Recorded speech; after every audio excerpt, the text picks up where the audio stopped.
Et nous sommes en live, bonsoir à tous, bonsoir à toutes, comment ça va? Là, normalement, j'ai la lumière en pleine tronche, là, qu'est-ce qui se passe? Voilà, c'est ça qu'on aime, la lumière en pleine tronche, incroyable. La lumière en pleine tronche, de famille en famille. Comment ça va tout le monde? Bon, normalement, le son, ça va beaucoup mieux, parce qu'on a réussi à voir, justement, pour avoir un meilleur son, donc normalement, je peux parler comme ça, ça marche, c'est nickel, dites-moi. Salut tout le monde, salut. Comment ça va en ce lundi? Lundi 9 novembre déjà. En fait, je fais la météo. Je fais la météo à la place de présenter le live. C'est incroyable. Ok, donc le son, c'est nickel.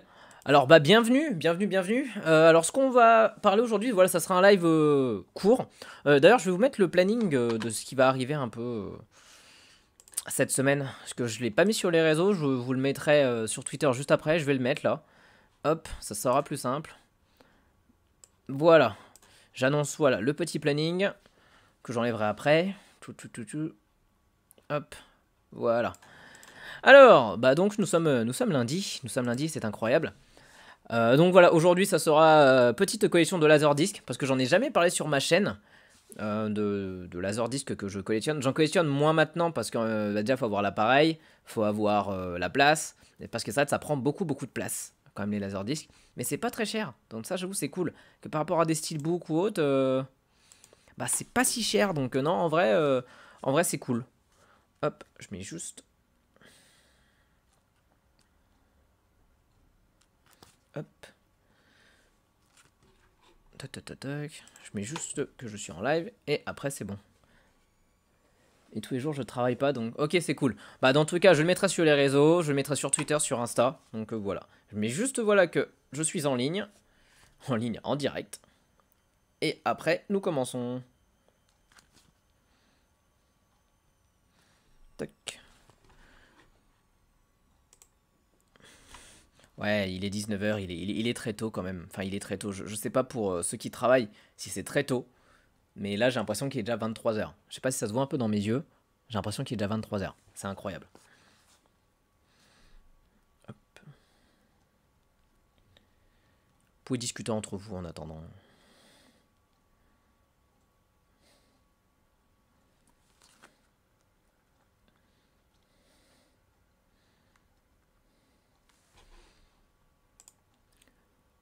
Ok. Hop.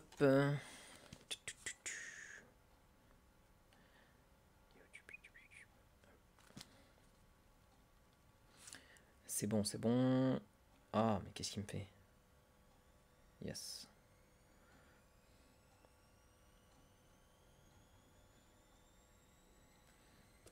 C'est bon, c'est parti. Ok. Alors, déjà, je voulais me demander, est-ce que dans le chat, il y en a justement qui collectionnent un peu les laserdiscs? Est-ce que, ouais, il y en a. Déjà, c'est quelque chose qui vous est familier ou non, les laserdiscs? Parce que j'avoue que c'est un peu un truc un peu de niche, les laserdiscs. Hop, j'enlève le planning. C'est vraiment un truc de niche, donc en fait, ouais, ça m'intéresse un peu de savoir ce que vous collectionnez. C'est quoi mon film préféré? Oula, compliqué là cette question là tout de suite. Là, tout de suite, je te dirais, j'aurais envie de te dire Jurassic Park pour être totalement original. Mais ouais, ça dépend du mood. Euh, j'ai pas de film préféré, j'ai un top film, mais j'ai pas de film préféré.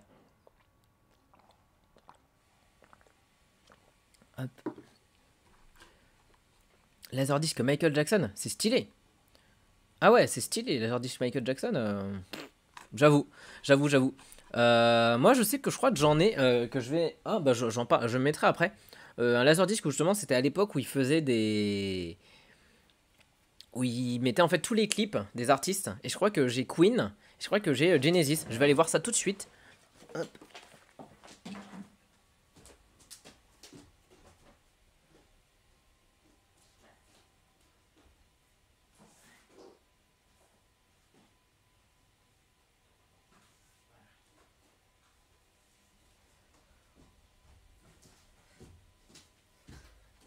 Tac. Voilà, c'est bon.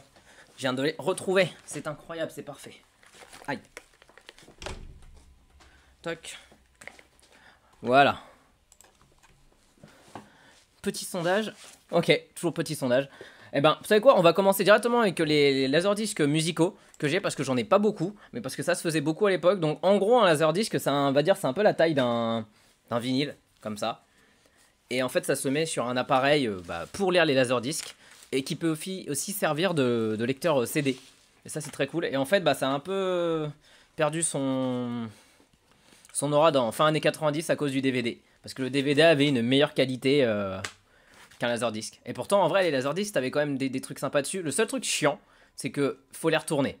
C'est ça vraiment, le seul truc qui est vraiment embêtant, c'est ouais, faut les retourner, donc c'est un peu relou. Mais voilà, donc là par exemple, voilà, là c'est le laserdisc des Greatest Hits de Queen 1 et 2.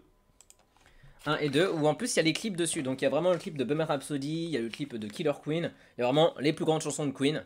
Et ça, enfin, pour moi ça c'est collector en fait, c'est vraiment quelque chose ouais, de collector que tu...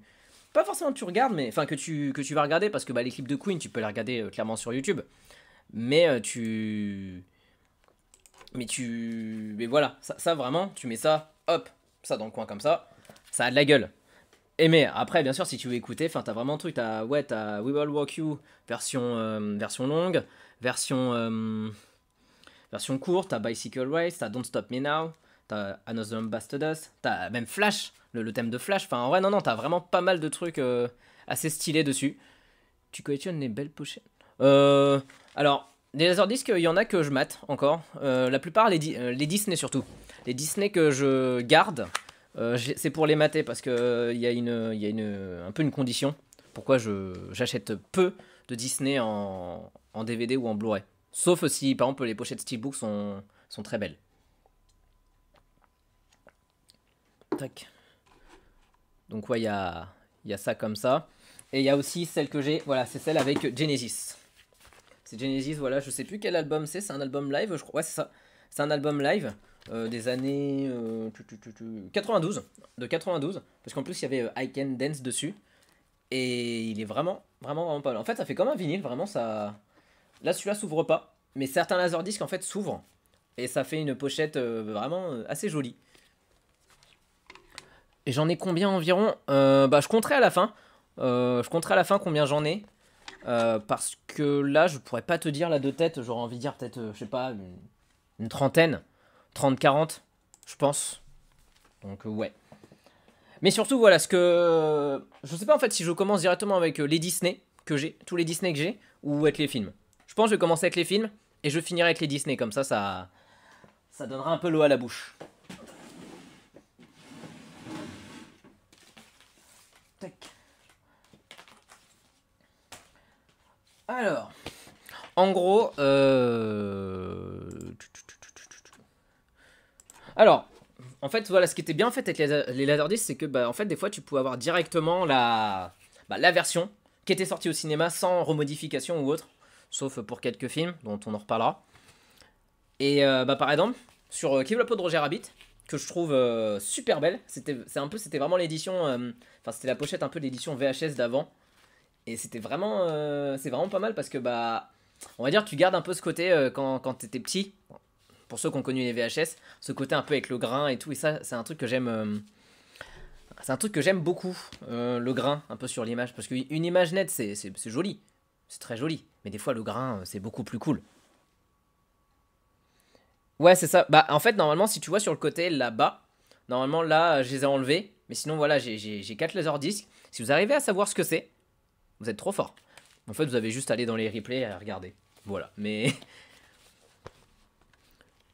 Ouais, non, Roger Rabbit, ça vaut vraiment le coup, parce qu'en plus, il y a une scène qu'ils ont un peu coupée dans le film. C'est la scène quand Jessica Rabbit, en gros, se fait kidnapper. En fait, en gros, on voit le dessous de sa culotte. Voilà, clairement. Et ça, ils l'ont enlevé. Ils l'ont enlevé des versions Blu-ray. Parce que Disney, en fait, maintenant, ils s'assument plus trop, qu'ils ont fait des trucs un peu comme ça. Voilà. C'est comme si, là, parce que je sais pas, dans Bernard et Bianca, par exemple, il y a une image subliminale de femmes nues à une fenêtre. Et en plus, on parlait des éditions modifiées de pas mal de trucs. Voilà, ça, par exemple, ça, ces éditions-là de Star Wars, c'est pas les éditions cinéma. C'est des éditions en fait de 97, donc juste après que justement ils aient annoncé qu'ils allaient faire une prélogie, enfin qu'ils voulaient faire une prélogie, en fait ils ont commencé à faire ces films, à les remasteriser. Et c'est là la version, on a la Jabba le Hutt dégueulasse, mais vraiment en mode, je sais pas si on peut voir, mais vraiment ouais le Jabba le Hutt vraiment sale. Après ils l'ont remodifié dans les versions autres, mais voilà c'est vraiment ces éditions là où on a ouais, le Jabba le Hutt dégueulasse. Et il y a les effets spéciaux qui sont un peu remis au goût du jour. Mais souvent, ouais, en Laserdisc, ce qui était cool aussi, c'est que en fait, ça propose les versions françaises d'origine. Et ça, vous savez un peu euh, l'intérêt que je porte pour les VF, surtout d'origine. Donc, avoir des fois les mêmes VF d'origine, ça c'est cool.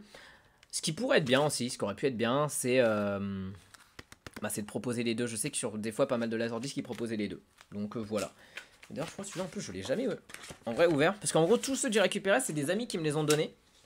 Et c'est cool. Par exemple, j'ai le Titanic, que je sais pas si je l'ai là. Parce que j'en ai beaucoup encore chez mes parents. Que j'ai pas récupéré encore. J'en ai encore beaucoup. Donc, ouais, j'ai un lecteur, bien sûr, j'ai un lecteur, ouais. Donc voilà, le Star Wars, un nouvel espoir. Ensuite, Star Wars, forcément, je les ai tous. Donc, l'Empire contre-attaque. Alors l'Empire contre-attaque, il faut vraiment qu'un jour je me le fasse vraiment dans cette version-là. Parce que je pense que c'est une version qui est plus intéressante. Enfin, pas plus intéressante, mais je pense que c'est une version à voir. Parce que celle que je connais, c'est la version DVD 2004, celle où j'ai grandi. Et j'aimerais bien voir justement un peu la version 97. Un jour, je me les ferai, c'est sûr. Tac. Et voilà le retour du Jedi. Mais le retour du Jedi, voilà, je sais pas ce qu'ils ont mis à la fin. Je sais pas ce que c'est justement la scène de fin. Quand normalement ils devaient rajouter Hayden Christensen en 2004. Je sais pas du tout si là ce qu'ils ont rajouté, s'ils ont gardé la version avec Sebastian Shaw ou s'ils ont enlevé la scène. Je sais pas du tout. Faudra que je regarde d'ailleurs. Ensuite, dans des autres sagas de films, les Aliens. Les Aliens en Laserdisc, pareil. Je les ai encore jamais revus en Laserdisc. Je les ai vus que en Blu-ray. Et il me manque version hyper rare de Baby Driver. Salut Camille Seri. Non, j'ai pas. J'ai pas la version rare de Baby Driver. Je l'ai en steelbook avec la BO, mais je l'ai pas. Ouais, en vrai, tu peux en trouver pour vraiment des pas trop chers des Laserdisc. Donc en vrai, éclate-toi. Tu peux vraiment trouver des trucs sympas. Mais voilà, donc ouais, le premier Alien. Là, c'est la version cinéma. Tous les aliens que j'ai, c'est la version cinéma. Et c'est dommage parce que par exemple, pour Aliens, c'est la version longue que je préfère. Donc c'est plus intéressant d'avoir la version longue, mais d'avoir aussi la version comment les gens l'ont découvert en salle. Ça, je pense, c'est assez stylé. Mais ça, justement, je pense plus pour un décor, pour décorer, c'est pas mal. Vraiment, c'est vraiment pas mal. L'affiche, elle est magnifique. Pareil pour ouais, Aliens. Aliens, ouais. Aliens, j'ai vu la version cinéma quand j'étais en live un moment donné, je sais plus, on faisait un live sur James Cameron sur la chaîne du Mediavore. Donc je m'étais refait le Aliens version cinéma que j'avais jamais vu et je préfère clairement la version longue. Clairement la version longue est beaucoup plus intéressante. Le truc de Aliens, c'est que en version courte, c'est juste un film d'action. Tandis qu'en version longue, c'est quand même un film qui est un peu plus profond. De toute façon, Cameron, il faut les regarder en version longue. Tous les films, le truc de Cameron, c'est version longue. Mais Alien, j'ai pu voir les deux parce que j'avais pu voir le premier Alien, c'est la Director's Cut, j'avais vu quand elle était ressortie en salle et j'avais vu la version cinéma quand elle était passée à la télé. Donc voilà, le Alien 3. Alien 3, pareil, Alien 3, je me souviens jamais celle que j'ai vue. En fait, je sais plus si j'ai vu la version Director's Cut ou la version cinéma. Donc voilà, Alien 3. Qui se tient comme ça d'ailleurs en plus. Parce que c'est plus sympa. Mais je pense que pour Alien 3, ça doit bien passer, vu que les effets spéciaux en haute définition, ça pique un peu les yeux. Je crois que ça pique un peu quand même. Ensuite, Alien Resurrection. Je sais toujours pas si pareil celui que j'ai vu. Je sais toujours pas celui que j'ai vu, parce que Alien Resurrection, je sais qu'il y a deux fins, et je me souviens jamais en fait. En fait, c'est le film qu'il faudrait que je revoie. Toc. Il était une fois en Amérique. Alors là, voilà, là c'est une pièce, rare aujourd'hui, parce que attends, soit je zappe. Ouais, les lasers, ouais, ça dépend. Ça dépend. J'en ai des dédicacés des laserdiscs, mais je pense jamais parce que j'avoue que ça prend trop de place en vrai quand il faut les faire signer. Mais voilà, ouais, il était une fois en Amérique, en fait, c'est très rare parce que, en fait, il y a la version bah, d'origine dessus. Donc, c'est le premier montage qu'ils avaient fait. En plus, c'est vraiment stylé parce que vraiment, ça se présente vraiment comme ça. C'est vraiment cool. Et en plus, il y a le doublage de 1984 que maintenant sur les Blu-ray, bah, ils n'ont pas mis. Et ça, c'est dommage. Et surtout, bah, il y a c'est le premier montage. Donc en vrai, le premier montage, je sais pas ce qu'il vaut. Moi, je connais que la version qui est ressortie au cinéma, donc je crois la version qui fait 4h30. Donc c'est vraiment pas mal. C'est quoi mon vinyle préféré? Ah, je sais pas en vrai. Je sais pas du tout en vrai là. C'est. En vinyle préféré. Là, je pourrais pas te dire. Là. Vraiment, faudrait que je me pose et que je réfléchisse. Mais là, ouais, en vinyle. Donc voilà, ouais, il était une fois en Amérique. Vraiment, c'est. Bah, j'aurais bien aimé un jour le faire signer. Si un jour je dois faire signer quelque chose, peut-être à Robert De Niro, c'est un truc que je lui ferai signer. Ça, c'est sûr, je pense. Ou peut-être le Parrain 2. Je sais pas, à voir. Hop, voilà. Mais ce qui est dommage aussi avec des fois les laserdiscs, c'est que bah il y a pas de pochette. Genre par exemple, ça c'est un laserdisc qu'on m'a offert, celui-là, les Tontons Flingueurs. Bah il y a pas de pochette, donc je suis un peu déçu. Donc va falloir que j'en prenne très très soin. Les Tontons Flingueurs, bah c'est toujours cool de l'avoir en laserdisc. Tac. Depuis toute cette semaine là, on parle de John Carpenter, c'est ça? Le seul John Carpenter que j'ai, mais on va dire j'aime pas trop la pochette. Mais qui est classe quand même, c'est le Halloween. Le Halloween, c'est dommage qu'ils n'ont pas pris la fiche d'origine, parce qu'en plus, là-dessus, il n'y a que la VF. Et d'avoir la VF, ça fait Michel.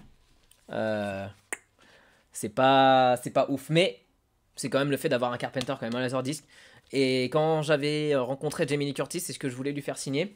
Mais elle a pas eu le temps, donc elle est partie. Mais elle était très très cool, mais elle a pas eu le temps. Donc c'est dommage, parce que je voulais lui faire signer ça. Mais maintenant, si je devais lui faire signer un truc, je pense que je prendrais le steelbook d'Halloween. Je pense. Toc, je reviens tout de suite. Il y en a un que je viens d'oublier.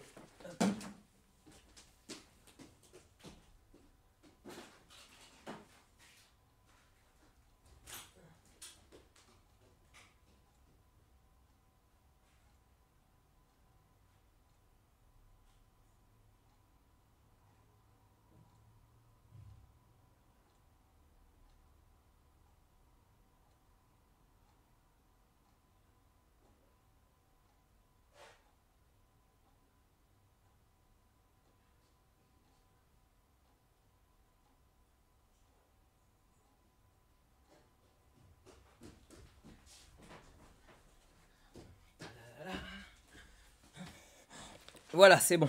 Je vois, j'en oublie. Là, normalement, j'en oublie plus. C'est bon. Toc. Martin Scorsese, j'en ai pas, je crois, en laserdisc. Non, je crois pas que j'en ai. Christine en VF. T'as acheté beaucoup en laserdisc? J'ai jamais acheté de laserdisc directement, je crois, sur dessus. Si, j'ai dû en acheter un seul, que je vous montrerai après. On continue avec bah, la comédie française. Et là, voilà, premier laserdisc dédicacé. C'est du Père Noël est une ordure. Film que j'apprécie beaucoup, par Vladimir Cosma, le compositeur. Vladimir Cosma, quand il était en concert, en gros, ce qu'il faisait, c'est qu'à la fin, et ça c'est fou, c'est qu'à la fin de son concert, il dit bon bah, petite séance dédicace, tranquille, le mec, je sais plus, il a plus de 70 ans, et il te fait une petite séance dédicace, donc j'avoue que j'avais pris pas mal de choses à faire signer. Enfin, j'ai dû en prendre peut-être 3-4. Donc il y avait ouais, le Père Noël est une ordure, il y avait le dîner de con, il y avait. Bon, j'ai dû faire signer un ou deux de Funès, je crois. Donc voilà. Maintenant, le Père Noël est une ordure, c'est très cool. Quel âge j'ai? J'ai l'âge, en tout cas, d'acheter de l'alcool. Mais n'achetez pas de l'alcool, à consommer avec modération, bien sûr. 25 ans. On continue avec Pretty Woman. Pretty Woman que je n'ai encore jamais vu. Qu'il va falloir que je regarde. Peut-être que ça va être le prochain film, peut-être tout de suite de ce soir, je sais pas. Mais Pretty Woman que je n'ai jamais vu, que je connais juste de de nom avec la musique et quelques scènes. Alors... Ouais, Danny Elfman, il l'avait fait, ouais. Danny Elfman, en plus, vu que j'y étais sur les 3 jours, j'avais pu justement ramener des choses...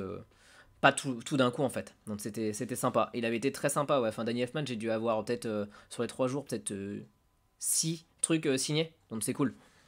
Ouais, donc voilà, Pretty Woman, qu'il faut que je vois. Qu'il faut vraiment que je vois. En plus, là, il y a la VF dessus. Donc, bah oui. Oui, c'est donnant. C'est donnant. Là, je l'ai pas là, mais je sais que voilà, j'ai le Titanic. Et le Titanic, ce qui est fou, c'est que Titanic, vu qu'il fait 3h15, en gros, vraiment, ça fait comme était une fois en Amérique. En vrai, il s'ouvre et bah, je crois, il y a 4 CD dessus. Je crois, il y a vraiment 4 CD.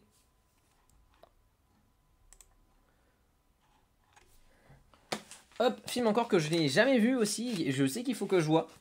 La rançon de Mel Gibson. Enfin, de Mel Gibson. Avec Mel Gibson. Qu'il faut que je vois. À ce qui paraît, c'est un bon thriller des années 90. Qui a l'air pas mal. En fait, c'est beaucoup de films Touchstone Pictures. Parce que ceux qui me l'ont donné, en fait, c'est des gros fans voilà, de cinéma américain. Donc j'avoue, j'ai récupéré pas mal de classiques. De classiques américains, même que je n'ai jamais vu après. Tac.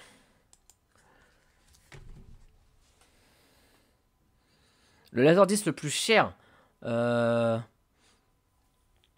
justement, enfin en vrai vu que j'en ai acheté qu'un seul et je l'ai acheté vraiment pas cher, bah j'ai dû l'acheter à 5 euros, tu vois, je pense. Donc ouais, ça doit être celui-là. Parce que ça, ce que je me dis, c'est qu'en fait un Laserdisc, si je sais pas en fait d'où ça vient, bah en fait le truc il peut être totalement, bah il peut être totalement abîmé et c'est pas le but en fait. Parce que si par exemple il y en a que je récupère pour avoir juste, je sais pas, une version que j'ai vue quand j'étais petit et qui est plus disponible maintenant, c'est quand même plus sympa d'avoir une version qui marche. Nefman, je lui ai fait signer le steelbook. Steelbook, je lui avais fait signer, ouais, aussi. Le steelbook, je lui ai fait signer. Mais un jour, je pense que je ferai un live où je montrerai toutes mes signatures. Mais ça va être un peu long, je pense. Ça peut être un peu long. Film aussi que... Alors, voilà, film français, pareil, là. Tati Daniel.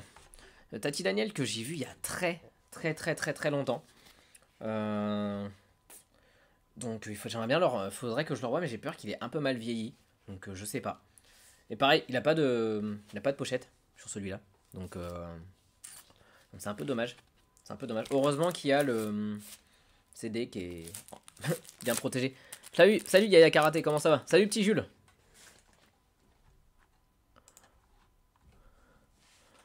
Alors, quand tout le monde... Ah mais ça m'étonne pas. C'est sûr que je vais casser ma tirelire. Mais par exemple, tu vois, je dépenserais ou pas, genre pour aller voir des acteurs ou trucs comme ça. Ça c'est... Je comprends les gens qui le font, parce que c'est cool, mais en vrai, tu vois, je préfère à la limite vraiment peut-être avoir un truc à l'arrache, peut-être le mec à la sortie, et parce que rencontrer un acteur, tu payes, je sais pas, peut-être 70 euros pour voir un gars pendant 5 secondes. Enfin, c'est... Non, je sais pas, je comprends pas ce truc. Salut Marwan. Salut Marwan, comment ça va? Donc ouais, je sais pas, mais je préfère en fait, ouais, si je dois faire signer quelque chose, bah soit rencontrer la personne directement, ou soit bah, à la limite essayer de voir pour essayer de l'avoir après. Je sais pas.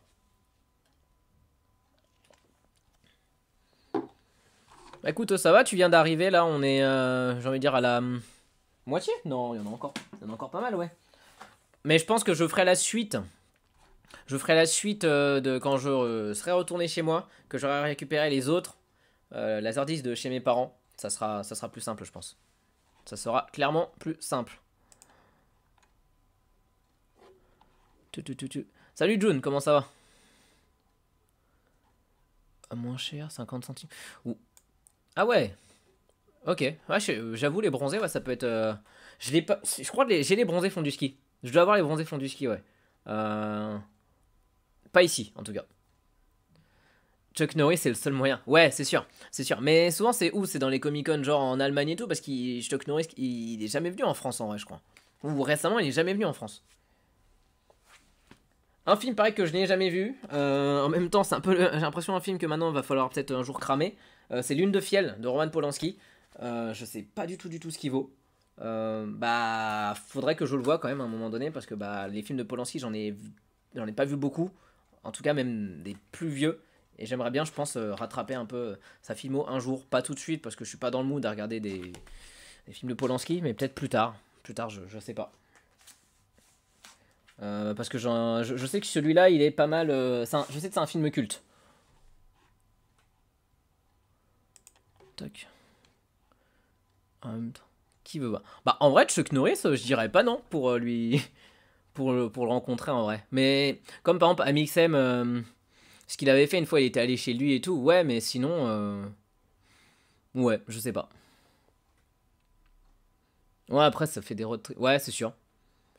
C'est sûr. Ça fait des road trips. Hop! Si vous voulez voir un bon film avec.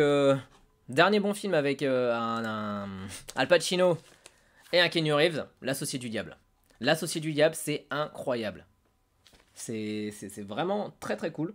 En VF, il est très très bien. En fait, là, la plupart que j'ai présenté, à part Il était une fois en Amérique, comme je disais, ils sont en VF. Mais vu que c'est des VF des années 90, bah ça passe. Ça passe super bien. Enfin voilà, Al Pacino, il a sa voix qu'on connaît. Keanu Reeves, il a sa voix des années 90. Donc en vrai, ça passe vraiment. Je dis beaucoup trop de fois le mot ça passe. Toc. Toc, toc, toc. Chef-d'œuvre ce film, ouais. Chuck, très gentil. Ça m'étonne pas qu'il doit être très gentil, ça m'étonne pas parce que de toute façon, maintenant, il doit dire qu'il a plus rien à perdre. Il a plus rien à perdre, Chuck Norris. Donc, c'est vrai que je veux dire, les mecs qui viennent quand même pour récupérer un peu ta thune, bah, heureusement surtout qu'ils sont sympas parce que j'étais allé à la Comic Con de Belgique l'année dernière, il y a 2 ans. Déjà, les Comic Con, j'en fais plus parce qu'il y a trop de monde. Parce que. Parce que juste, ouais, trop de gens. Et puis, c'est à un moment donné, enfin. Tu vois tout le temps les mêmes trucs. Tu vois tout le temps les mêmes stands. Tu vois tout le temps. Puis, j'avoue, vraiment, ce truc de. Vraiment payer pour voir l'acteur. C'est. C'est vraiment pas fou, hein. Vraiment, ça. J'avais vu, ouais, il y avait Anthony Daniel, bah, C3PO et Palpatine. 70 € pour voir Palpatine. 70 putain de euros. Tu peux te payer un pass Navigo avec ça. Juste pour voir Palpatine. Et juste une photo. Parce que si tu fais photo et autographe, bah tu multiplies par 2. Donc, photo et autographe, bah x2, ça fait, ouais, ça fait plus de 140 €, ouais. Donc ça fait un peu mal. Ça fait un peu mal. Et ouais, trop de monde, trop de monde. Donc en fait, ce qui était cool, c'est que bah, j'ai plus attendu vers la fin.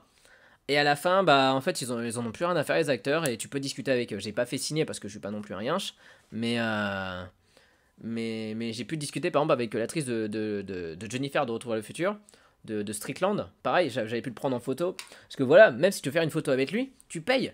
Là, le mec, il sortait de son stand, je lui ai demandé si je pouvais prendre, si je pouvais le prendre en photo, il m'a dit, ouais, y a pas de problème. De toute façon, le mec, il a 80 ans, qu'est-ce qu'il en a à faire, en vrai?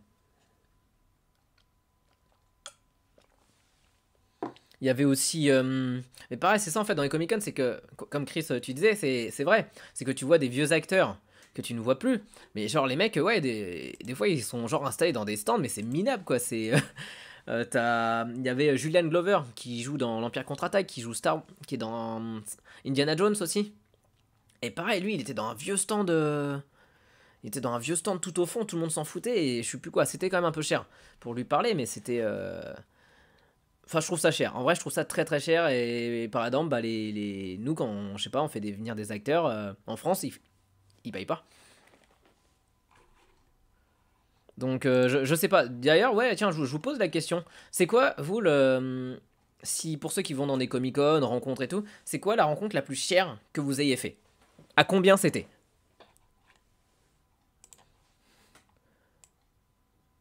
Ah oui, bien sûr, ouais. Cronley dans Supernatural, ok.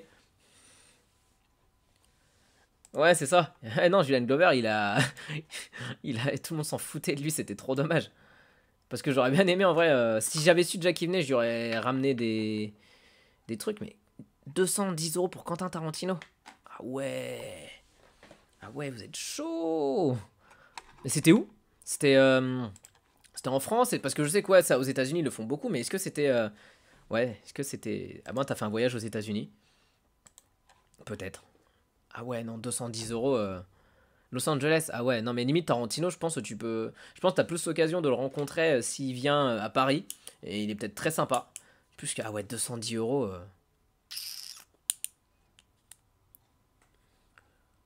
J'ai payé 70 euros, ouais. Ouais. Euh, Mais 70 euros, après, parce que vous payez 70 euros, en plus, ça va directement genre dans la poche du gars, et après, il s'en va, quoi. Je veux dire, il paye pas de taxes et tout. Donc, ouais, non, c'est ça, ouais. Quentin Tarantino, tu peux le faire vraiment tranquillement. Il est cool, quoi. Il est vraiment cool. C'est sûr, faut pas qu'il y ait trop de monde autour. C'est comme par exemple Spielberg. Spielberg, je rêverais de le faire, mais Spielberg, il doit tellement avoir des gens autour de lui que vraiment pour le faire signer un truc, tu vas peut-être faire signer un truc. Après, t'as un truc de Spielberg, c'est cool quand même. C'est quand même cool. C'est comme. En vrai, je saurais même pas quoi faire signer si j'avais Spielberg en face de moi, tu vois. Enfin, Jurassic Park, ouais, comme tout le monde. Mais si, il y a Duel, il y a Les Dents de la Mer. T'as le coffret Spielberg. Enfin, en vrai, il y aurait beaucoup trop de trucs. Le plus cher. Du Christopher Lloyd. Mais est-ce que Michael J. Fox lui fait encore des. Est-ce qu'il fait encore des conventions vu qu'il est un peu malade quand même? euh...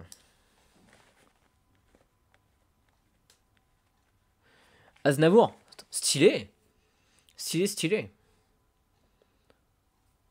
Julia Ducournau. Ouais. Bah, ouais. À Deauville, de toute façon, ouais, tu peux en croiser. Je pense à Cannes aussi, tu vois, tu peux peut-être en croiser des sympas. Je pense, des gars. 100 euros le duo. Ah ouais, non, jamais je fais ça, mais 100 euros. Je comprends que ça peut être cool pour voir tes figures d'enfance, mais 100 euros, ça me ferait mal. Ça me fait tellement mal.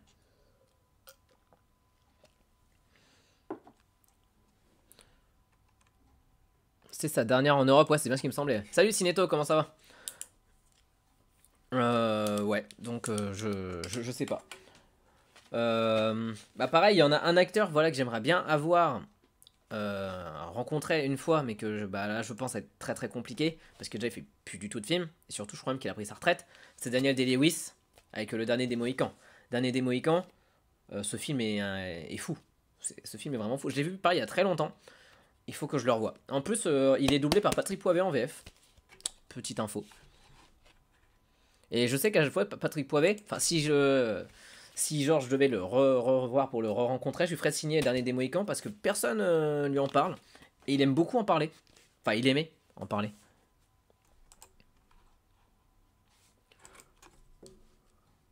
Amérique du Nord, ouais. Michael Mann, ouais. Non, mais ouais. Tu trouves que Dernier des Mohicans, il est meilleur que Hit, par exemple? Ou même Collatéral? En vrai, je sais pas, ça se joue quand même, hein. Toc. Bon, là voilà, là c'est tous les films que j'avais. Comme je dis, voilà, faut que je récupère voilà, ceux qui sont chez mes parents à ce moment-là. Parce que j'en ai vraiment encore pas mal chez mes parents. Enfin, j'ai plein vraiment de classiques américains et français. Donc il faut vraiment que j'en récupère.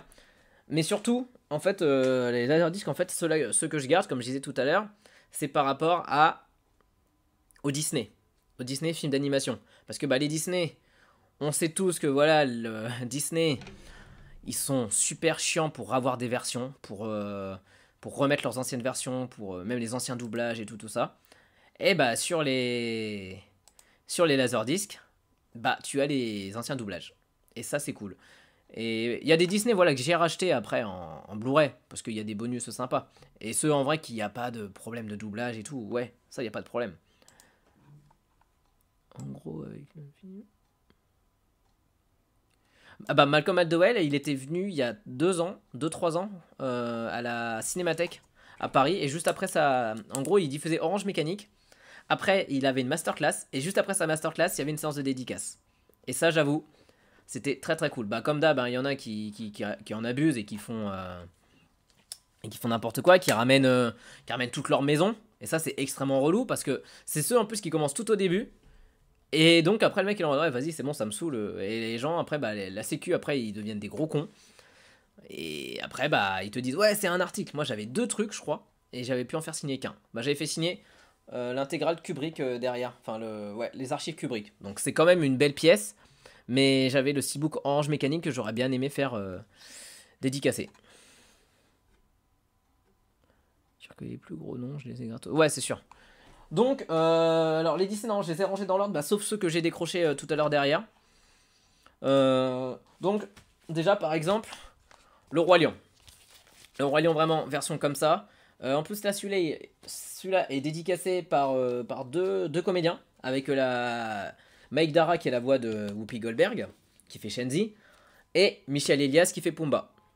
Et pas pareil, dans le Roi Lion, là, dans celui-là, ce qui est pas mal, c'est qu'il y a pas déjà le rapport du matin. Et il y a même des trucs qui sont pas modifiés. C'est vraiment la version comme c'était au cinéma. Et ça, c'est vraiment pas mal. Un que j'aimerais bien avoir un jour en comédien, mais pas que comédien, je suis en chanteur aussi. Voilà, on se souvient tous du Bossu de Notre-Dame. Vous vous souvenez qui fait la voix de Quasimodo dans le Bossu de Notre-Dame? Vous vous souvenez? Normalement. Bah ça c'est un gars que j'aimerais beaucoup avoir déjà un jour en interview ou même le rencontrer. Et si en vrai, un jour je peux avoir une dédicace de cette personne sur le Bossu de Notre-Dame, ça aurait été ouf. Je sais pas si vous avez, normalement vous avez qui fait la voix de Quasimodo dans le Bossu de Notre-Dame. Normalement.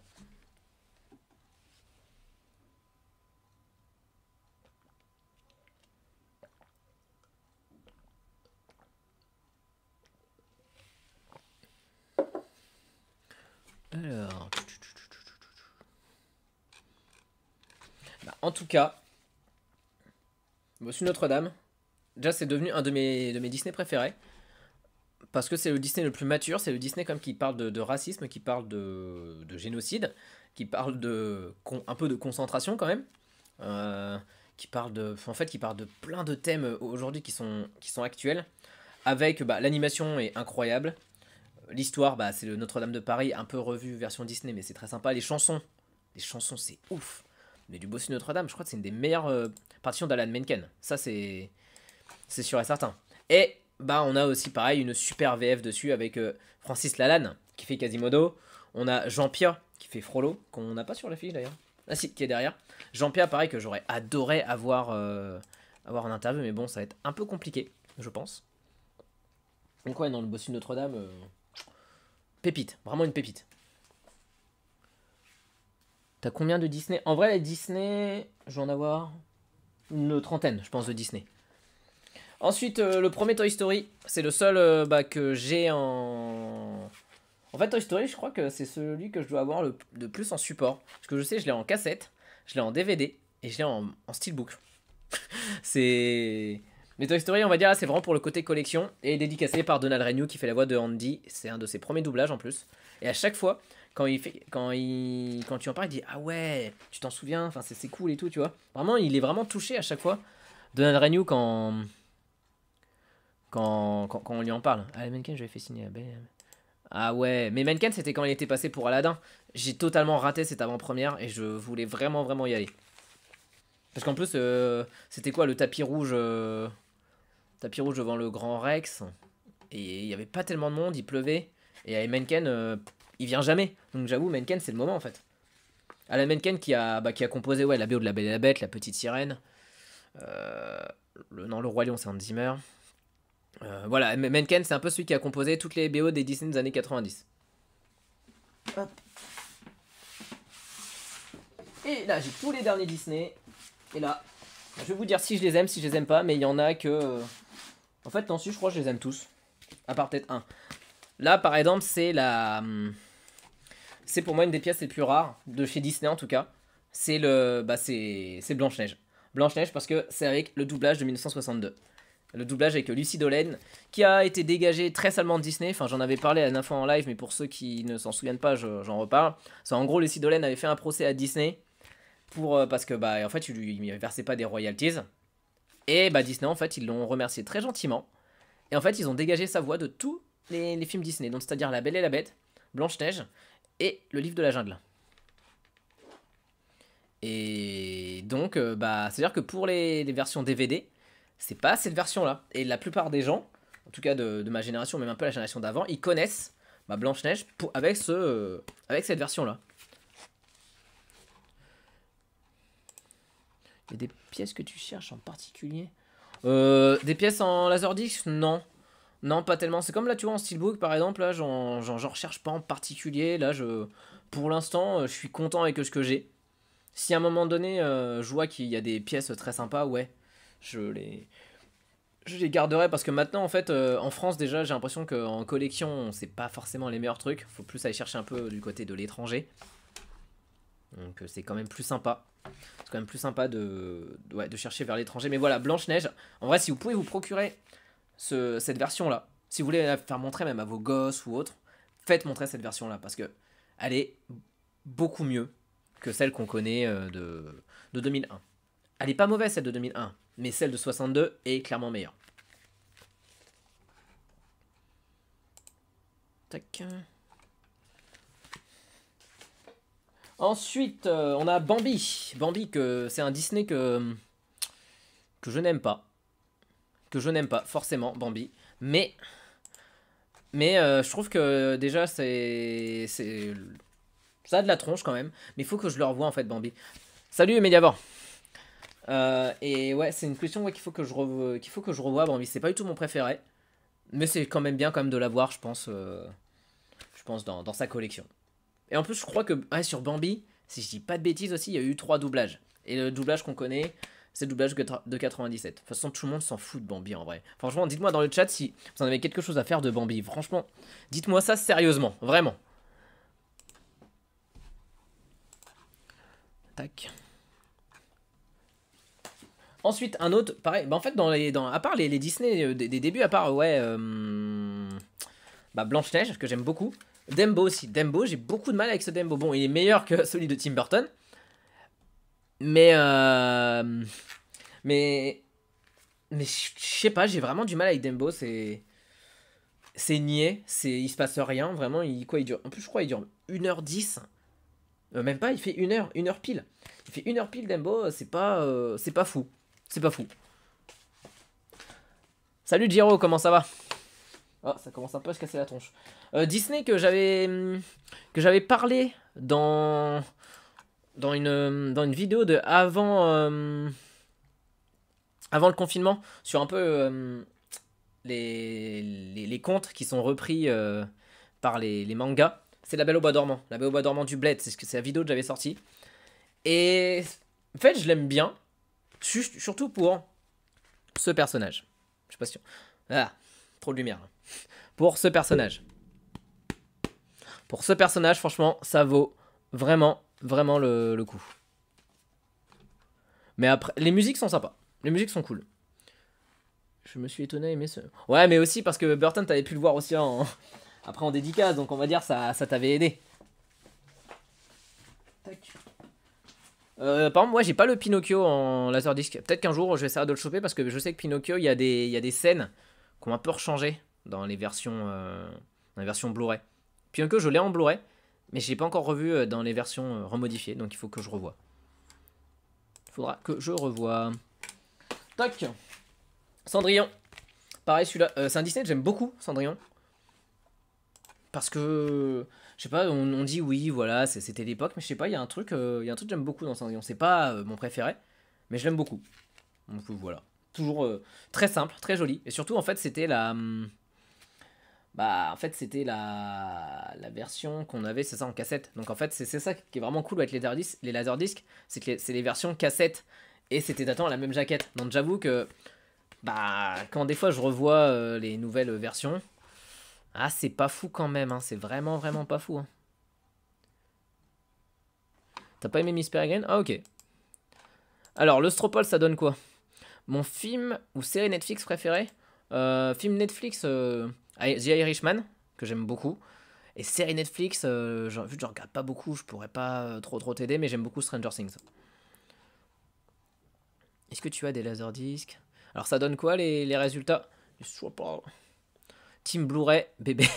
Ok. Ah ouais, non, ça va quand même. Ensuite, pareil. Celui-là, ça fait un bail que je l'ai pas revu. C'est Peter Pan. Le Peter Pan, pareil. Mais au moins, ce qui est cool, c'est qu'au moins, on n'a pas le message de Disney qui font hey, on était raciste à l'époque, mais maintenant, on ne l'est plus. Think about it.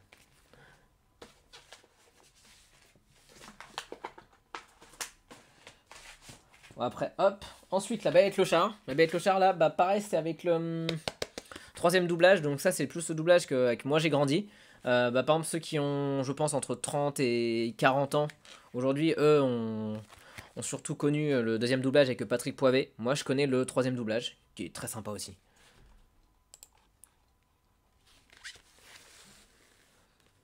C'est Bird Box. Est-ce que tu collectionnes les lasagnes? Alors, les VHS, mes VHS, je les garde. En fait aussi. Pareil, j'ai une pile de VHS chez moi, chez mes parents, de fou. Et j'ai encore un magnéto. Donc ça, c'est cool. Et un jour, vu que de toute façon, on l'utilise très peu, bah si tu l'utilises pas, normalement, ça devrait pas s'abîmer. Et je sais que mes parents en prennent extrêmement soin. Donc, plus tard, je pense que vraiment, ouais, j'aurai tous les supports à regarder. Mais ouais, non, le support VHS, c'est un support que j'aime beaucoup aussi. Enfin, en fait, juste le fait d'avoir une VHS, je trouve quand même ça garde un petit côté nostalgique. Très sympa en vrai. Puis surtout, en fait, je sais pas s'ils l'ont remis, mais il y avait les bonus dans La Belle et la Bête. La Belle et la Bête, bien sûr, ouais. La Belle et le Clochard. La Belle et le Clochard, il y avait les bonus un peu de création du film. Et ce qui était bien, surtout pour les gamins, c'est que c'était traduit.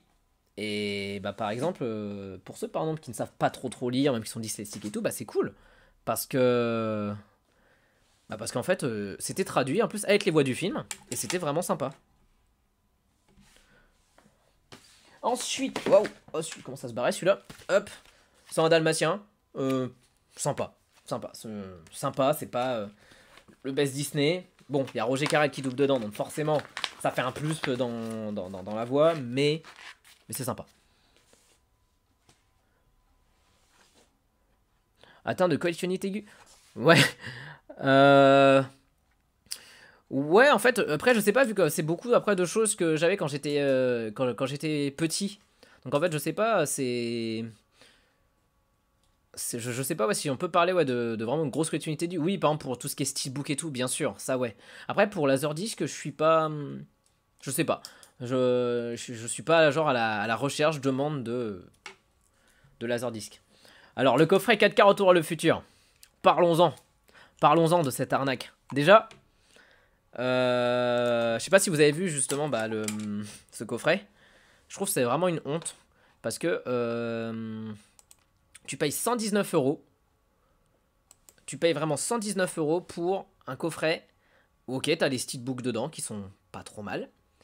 Et en fait, surtout, c'est des goodies que vous pouvez imprimer sur internet. Donc, c'est-à-dire, par exemple, il y a le plan de l'almanach, non, le plan d'Adolorean, t'as l'almanach, mais qui est tout petit comme ça, tandis que pour 20 euros, en vrai, tu peux te faire vraiment un almanach qui est très sympa. T'as des petits goodies vraiment pour 120 euros, ça. Ah ouais, non, c'est vraiment un truc. Là, franchement, ils se sont vraiment foutus de notre tronche. Salut, Super Floflo. Bah, merci d'être passé, c'est cool. Donc ouais non c'est vraiment pas fou et c'est dommage parce qu'en vrai Retour au futur il y avait moyen de faire comme pour Ready Player One. Ready Player One le coffret était vraiment cool. Celui que j'ai quelque part d'ailleurs, qui doit être qui est en haut là-bas. Qui est en haut là-bas, celui de Ready Player One, il est beaucoup plus sympa. Parce que dedans t'avais le roman du film, le film s'est inspiré, t'avais le steelbook 4K, t'avais des magnettes, t'avais plusieurs posters et ça valait plus ce coup. Maintenant il est à 20 euros le coffret. Donc un jour, peut-être, si le coffret Retour le futur redescend à 20 euros, peut-être, mais je pense pas. Je pense pas vraiment. En plus, je les ai déjà Retour le futur, donc ça me servirait à rien. Hop, pareil là. Un overboard. Alors oui, il y a un lot. Il y a un lot de Retour le futur où il y a un overboard, mais le overboard il est tout petit comme ça, donc non, c'est du foutage de tronche. Vraiment, c'est vraiment du foutage de tronche. Ensuite, Merlin l'Enchanteur. Disney, il est un peu sous-coté en vrai. Il est vraiment sous-coté. Mais je trouve vraiment sympa. Les musiques dedans, les musiques, ça fait très jazz. Ça n'a rien à voir avec le Moyen-Âge. Mais très cool. Et je sais que une version Steelbook, elle a un peu cette couleur-là, bleue. Donc j'aime beaucoup.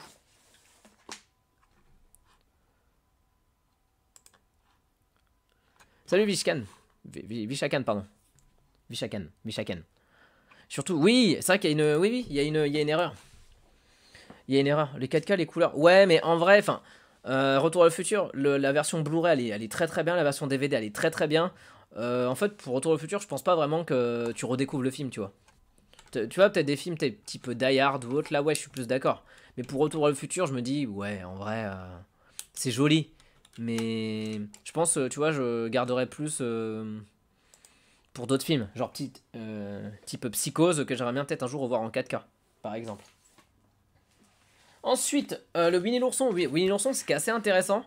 Et je sais pas pourquoi ils ont fait ça. C'est que, pareil, Winnie l'ourson, il y a 2 doublages dessus. Et en fait, dans celui-là, c'est un redoublage qu'ils ont fait. Mais en fait, c'est que les voix habituelles de Winnie l'ourson. Donc, c'est-à-dire que dans les autres films Winnie l'ourson, c'est avec ces voix-là. Sauf que dans les versions DVD et Blu-ray, ils ont remis l'ancien doublage. Des fois, ils sont vraiment cons. Des fois, non, ils sont vraiment cons. C'est... Je comprends pas. Je comprends pas pourquoi ils... Juste proposer les 2 versions, quoi. Enfin, c'est pas... En vrai, qu'est-ce que ça change? Qu'est-ce que ça change d'avoir les 2 versions? Ça, Disney, je comprendrais jamais. Vraiment, c'est... Je sais pas. Donc ouais, Winnie l'ourson, très très cool. Enfin, cool, c'est sympa à voir quand t'as 2 ans, quoi. Salut Christophe, comment ça va? Alors, un pareil là, ça c'est une petite pépite aussi celui-là. C'est le Robin des Bois de 77, dédicacé par Dominique Paturel. Dominique Paturel qui est un énorme, immense, un des plus grands comédiens encore de doublage qui existe. Il a doublé Terence dans Terence Hill, je crois, si je dis pas de bêtises. Il a doublé Michael Caine dans ses premiers films. Il a doublé Robin des Bois, justement. Il a doublé... vraiment, ouais, c'est... Immense comédien. Vraiment, grand respect. Et en fait, Robin des Bois, il s'en souvenait plus trop. Enfin, en tout cas, quand je lui avais vraiment présenté le truc, il m'était en mode... Ah ouais, ça, j'avais fait ça, c'était cool. Et donc, voilà, ouais, par Dominique Paturel, c'était cool. Disney n'en a rien à faire. Ah, mais c'est sûr, hein. Ah mais c'est sûr. C'est sûr que ça n'a plus rien à faire. Alors les avantages du Laserdisc, comme je disais tout à l'heure, c'est...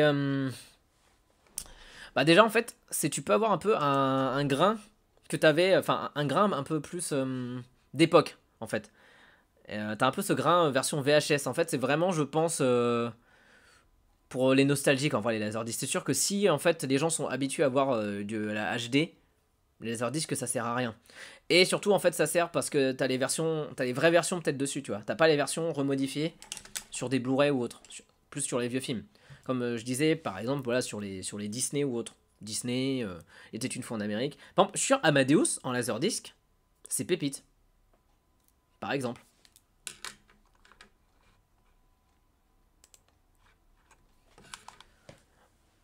Ensuite, là on arrive dans les années 80 et là ça commence à être du lourd.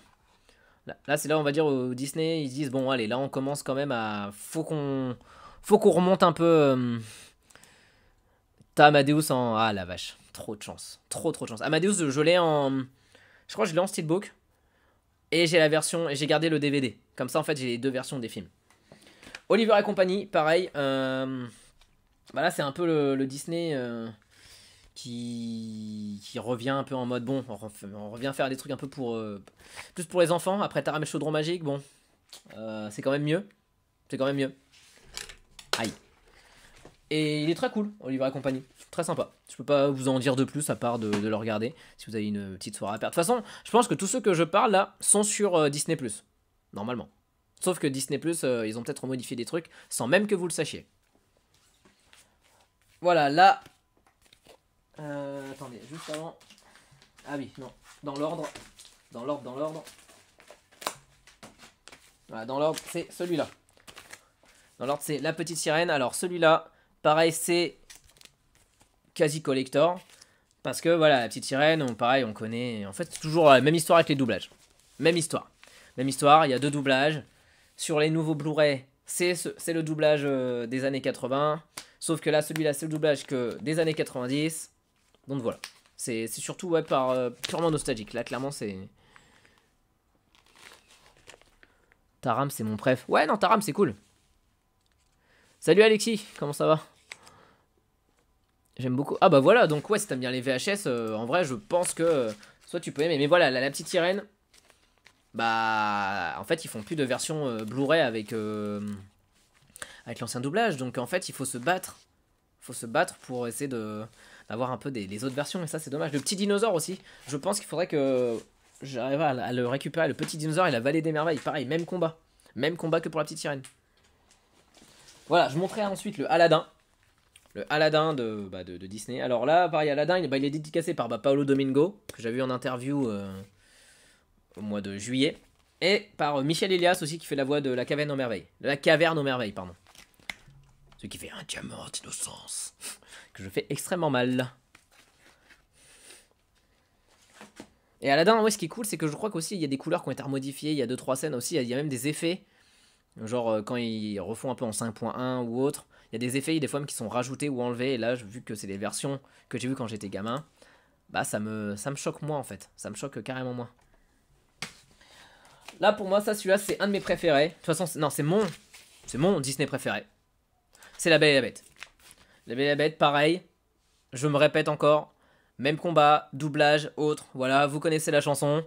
Mais voilà, Belle et la Bête avec Lucie Dolène. Vous vous souvenez de l'histoire avec Blanche-Neige? Bah pareil, voilà. Là, La Belle et la Bête, c'est celui que je préfère parce que les chansons. Meilleur BO d'Alan Menken. Et bah premier doublage, juste tout simplement. Premier doublage, couleur super belle. Parce que dans les versions Blu-ray, en fait, ils ont éclairci pour que ça fasse moins peur. Et bah en fait, là, dans celui-là, il fait beaucoup plus peur.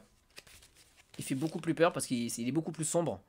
Les couleurs sont beaucoup plus sombres, on voit pas grand chose. Ça fait un peu film d'horreur dans pas mal de choses, donc c'est pas mal. Après, pourquoi c'est mon préféré? Il y aurait beaucoup trop de trucs à expliquer, mais pour les chansons, l'animation, surtout. Et l'histoire. Ensuite, ah bah là c'est un film, mais un film Disney. Parce que on critique un peu les films live et autres. Mais est-ce que vous vous souvenez d'un film live dans les années 90 qui était très cool et qui se refait pas juste pour dire hey, on va refaire tous les Disney live. Celui-là, si vous voulez voir un bon Disney live, c'est Les 100 Dalmatiens avec Glenn Close. Si vous voulez voir vraiment un film live où vraiment ça va vous détendre ou autre, voilà, c'est vraiment Les 100 Dalmatiens. Il y a Glenn Close, il y a Hugh Laurie et il y a Papa Weasley, de l'acteur que je ne connais plus le nom.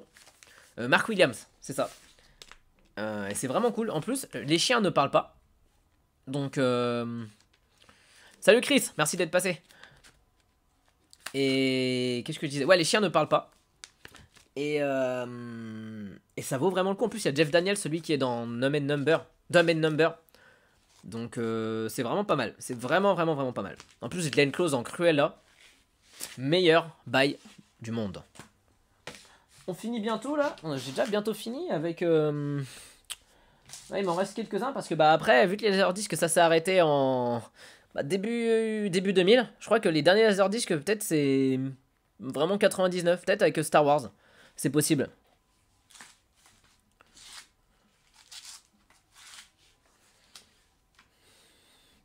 Les Trois Caballeros, ouais, bien sûr, c'est pas fou. C'est pas fou comme film, mais ouais, bien sûr, je vois à quoi ça à quoi ça ressemble. C'est quand même dingue, le support film. Ah mais oui, mais c'est ça, hein. Enfin en vrai, ils ont tellement peur, je sais pas, en général Disney, que les gamins ne comprennent pas ou que soit pris un peu pour des imbéciles, qu'en fait ils aseptisent leurs films. Et ça c'est très relou, c'est extrêmement relou ça. Ensuite, voilà un autre que j'aime beaucoup, Pocahontas. Le Pocahontas, Pochontas, les vrais savent, Pochontas. Si le Mediavore est encore dans le chat, il s'en souviendrait. Si Eddie est dans le chat, il s'en souviendra aussi. Mais voilà, Pocahontas. Et en plus, j'ai appris que sur Pocahontas, il y a une version, la version DVD, ils ont rajouté une scène que j'étais pas du tout au courant, vu que je l'ai pas revue en DVD, mais une scène de chant, où quand en gros John Smith est kidnappé, bah en fait ils ont rajouté une scène de chant, et ça enlèverait tout le truc, je pense. Donc c'est un peu dommage. C'est un peu dommage, donc pour ça, là, je préfère rester sur cette version là. Mais vraiment. Toc. Ah, j'en ai oublié. Oh là là, j'en ai oublié. J'en ai oublié un avant des années 80. Un pareil aussi qui a eu des modifications vraiment peut-être sur une réplique. C'est le Basile détective privé. Basile détective privé, c'était juste avant je crois Oliver et compagnie. Et il est vraiment pas mal aussi. C'est un peu bah, la relecture de Sherlock Holmes avec version avec des souris. Avec Roger Carrel encore qui fait la voix. RIP. De toute façon Roger Carrel a fait la plupart des Disney. En vrai c'est ça qu'il faut se dire. Et surtout, en fait, ils avaient enlevé une réplique dans Basile détective privé.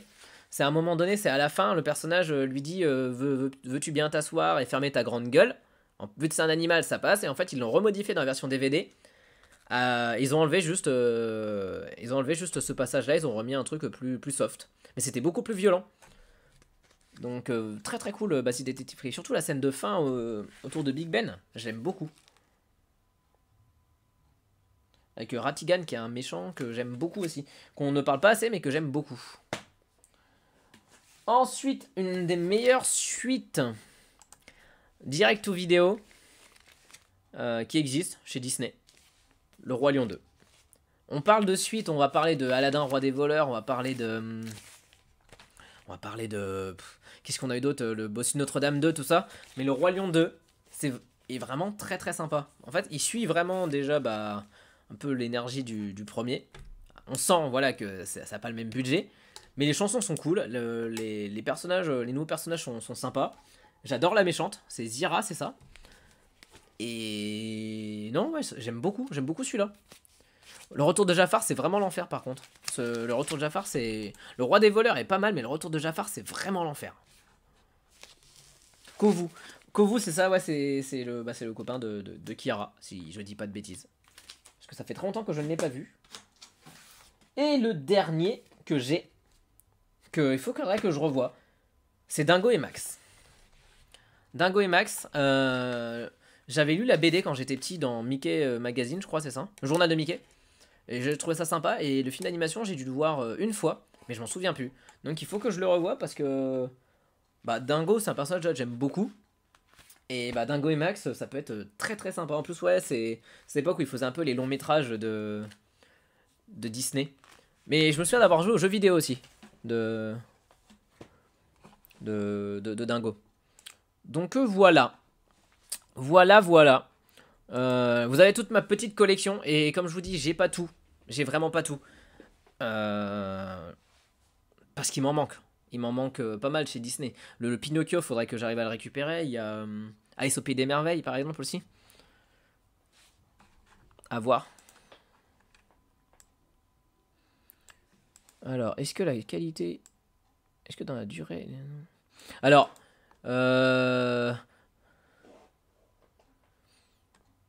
Oui, en fait, le Laserdisc, ça aura une qualité moindre qu'un DVD. Mais par exemple, pour des Disney, je pense c'est vachement bien parce que justement, t'as un peu ce grain des fois qui cache certains défauts dans les dessins. Donc, chez les Disney, c'est cool. Et chez les vieux films, t'as des fois ouais, des effets... Ouais, je pense vraiment pour cacher les effets spéciaux un peu, c'est vraiment pas mal. Parce que quand tu vois trop de trucs, ça te sort. Par exemple, Roger Rabbit, que j'ai revu en Blu-ray, qui passe encore très bien, hein, qui passe super bien. Mais voilà, des fois, sur quelques trucs, on voit encore quelques artifices. Tandis que en Laserdisc, Roger Rabbit, il a cette espèce de grain, et on voit pas du tout. Et les toons se mêlent vraiment à l'image avec les humains. Donc, c'est vraiment un délire de nostalgie, hein, les Laserdiscs. Hein. C'est pas du tout l'avenir du truc. Hein. Ceux qui ont des Laserdiscs, c'est vraiment ouais, un côté collection que les gens veulent garder. Ça, c'est vrai que tu peux pas te dire ouais, les Laserdiscs, c'est le futur du streaming. Ça, c'est impossible. Ça serait totalement impossible. Mais voilà. Voilà. Là, c'est une petite partie de la collection de Laserdisc que je chéris beaucoup. Cette collection, je la chéris beaucoup. Elle est dans des pochettes, elle ne bouge pas. Ou elle est affichée là-bas derrière. Les baies. Donc voilà. Voilà. Dans ceux qui viennent d'arriver, est-ce que vous collectionnez peut-être des vinyles? Parce que par exemple, les vinyles, si je m'y mets, je suis dans la mouise. Parce que les vinyles, j'aurais envie de tout avoir. J'aurais vraiment envie de tout avoir. Non, les vinyles, trop compliqué. Je préfère, tu vois, plus rester sur tout ce qui est les steelbooks ou autre, hein, vraiment. Mais ouais, mais d'ailleurs, je pense que je ferai, peut-être pas cette semaine, mais la semaine prochaine, où là, je ferai ça avec vous, le chat, où en gros, ça sera vous qui me montrerez, pardon, qui montrerez des parties de votre collection que vous trouvez cool. Je pense que je ferai ça la semaine prochaine. J'inviterai, voilà, quelques personnes en live, et ça tournera. On tournera ça pendant 1 h 30. Et bah, vous me montrerez un peu une partie de votre collection, vu que bah, on peut pas se voir en vrai. Autant le faire en vidéo. Donc même si vous avez une webcam qui est pas ouf, c'est pas grave. C'est juste vraiment pour voir ce que vous avez, enfin des pièces qui vous sont chères en tout cas. Je pense que ouais, je ferai ça la semaine prochaine, si ça vous tente en tout cas. Ça peut être pas mal. Voilà, voilà. Si ça vous tente, bah faites-moi signe. Faites-moi signe, dites-le moi en DM sur Instagram ou Twitter. Il n'y a pas de souci pour ça. J'évite de me pousser. Non. Bah c'est ça en fait. Mais surtout, en fait, quand je vois ce débat toujours stérile, vraiment stérile, hein, sur les réseaux, de voilà, des maths, VS matérialisés, tout ça, je dis mais les gars, faites ce que vous voulez. Enfin, en vrai, il y a des films que j'ai vus, que j'ai téléchargés, et après je les ai achetés. Enfin, et vice versa, il y a des films que j'ai que en téléchargement ou même en streaming. Et en soi, c'est pas grave. C'est pas grave. Il y a plein de films que j'ai découvert, pas en salle, que j'ai découvert de manière très légale. Donc, voilà quoi. Enfin, t'as vraiment voilà ce débat stérile encore et c'est dommage. Ah bah Cinéclame, t'arrives vraiment toujours en retard. C'est c'est incroyable parce que en plus je parlais pas mal de redoublage, de doublage avec les laserdiscs et tout. Donc, je sais pas si tu étais dans le chat à ce moment-là, mais c'est dommage. C'est dommage. J'aurais bien aimé limite tu donnes un peu ton avis sur tout ça. Je sais pas si toi par exemple tu en collectionnes des laserdiscs aussi. Je sais pas du tout. Faudra que tu me dises. D'ailleurs, allez voir la vidéo du Cinéclame qu'il a sorti sur. Il a fait une interview de Jean-Pierre Michael qui est la voix de Brad Pitt. L'interview est très cool et le gars a l'air tellement posé en vrai. Et en vrai, il mâche pas chez moi. Il masse. Bah, il fait comme moi en fait, il ne mâche pas ses mots. Donc, ouais, son interview est très très cool. J'ai une question. Alors les films, ça dépend, Chris, ça dépend des films. S'il y en a que j'ai envie de de garder, ouais, je garde, mais en fait ça dépend. Alors je pense qu'il y aura toujours des DVD, mais ça sera toujours en fait ça sera un peu un format de niche, je pense. Ça sera un format où on se dira, bon, les gens préfèrent regarder sur Netflix et tout, ok, soit. Bah en fait c'est un peu un... ouais, ça c'est un truc de niche. Où en fait on se passera un peu des DVD sous le manteau en mode hey, tu veux voir ce film, la bonne version, pas la version de Netflix de nul. Donc ça sera comme ça. Que Titanic en laserdisc, ouais, je l'ai aussi au Titanic en laserdisc. Pareil, je pense, par exemple aussi, les Kubrick, je les ai pas en laserdisc. J'en ai aucun. Étonnamment. Et ça pourrait être, je pense, rigolo d'avoir des laserdiscs de Kubrick. Mais je pense que les laserdiscs, peut-être que je les mettrai en photo sur les réseaux au fur et à mesure, vu que bah, de toute façon, le confinement, on a que ça à faire. Si je mets peut-être une photo par jour de laserdisc que j'ai, ça peut être pas mal. Que le Blu-ray sera plus. Non, je pense pas, parce que le DVD, c'est déjà.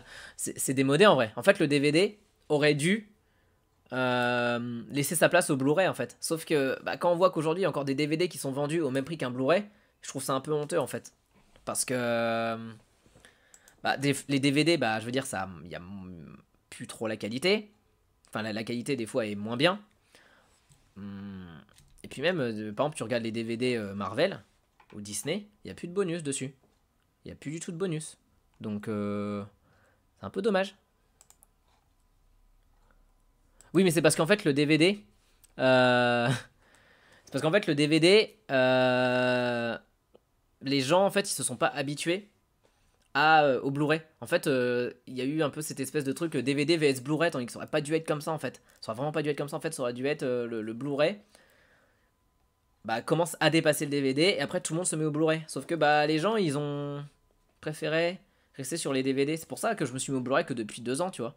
Et il y a plein de trucs où je me dis, ouais, c'est dommage. C'est très dommage. Wendy, elle a... Non, mais ouais, Wendy, elle a. J'avoue, elle a Shining en Laserdisc. Ça, j'avoue, c'est classe. Ça, j'avoue, c'est très très classe.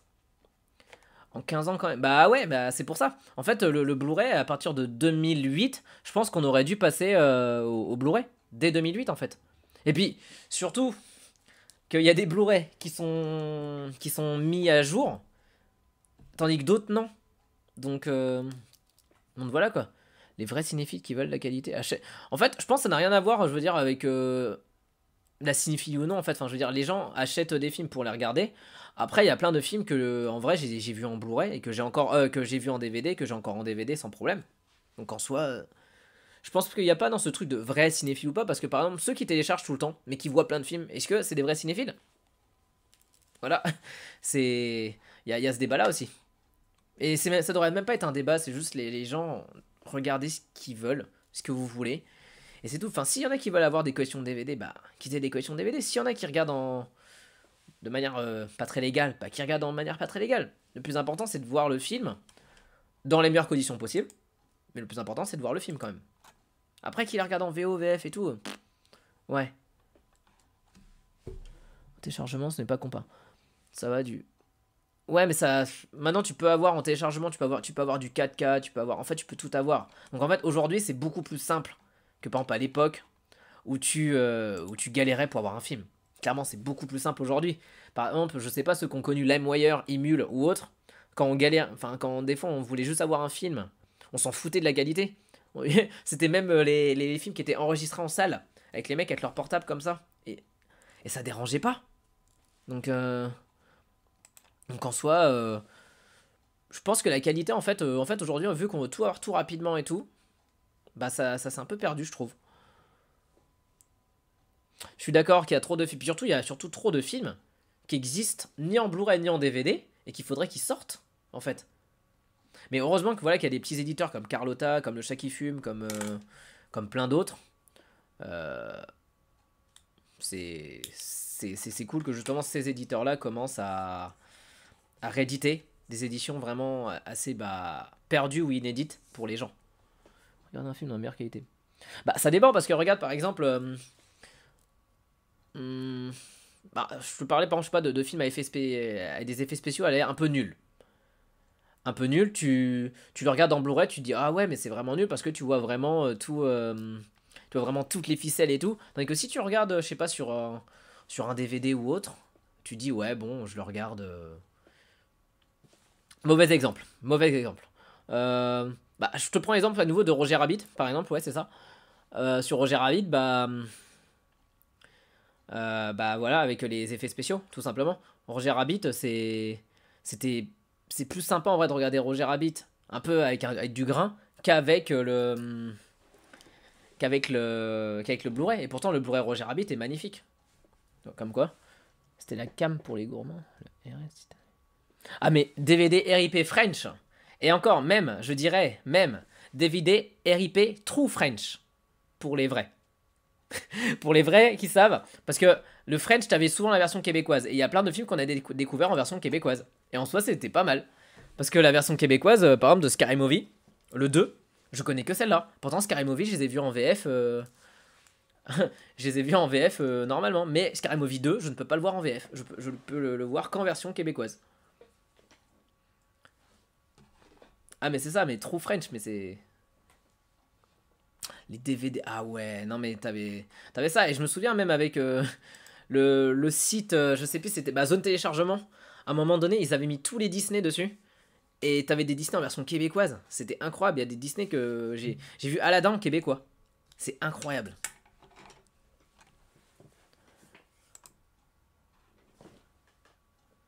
Ouais, c'est la vraie version française. Et des fois, même pour avoir une True French, fallait y aller, hein. Genre, même là, aujourd'hui, si par exemple j'ai envie, je sais pas, de regarder, admettons, je prends Demolition Man, euh, bah je vais être obligé de me dire, bon, allez, je regarde en True French. C'est parce que même pour avoir de la VOST aujourd'hui en téléchargement, c'est galère.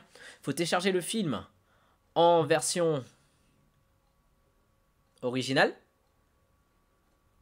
Et après, tu télécharges les sous-titres.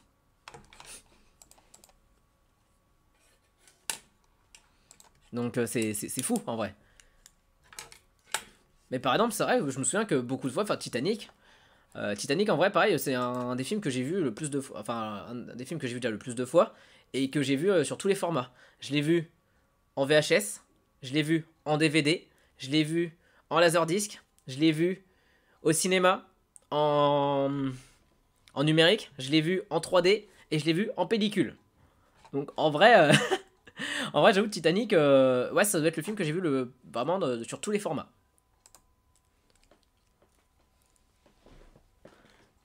Ah ouais.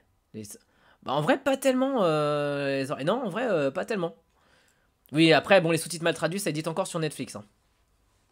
Ça existe encore sur Netflix. Donc sur ça, ça arrive encore.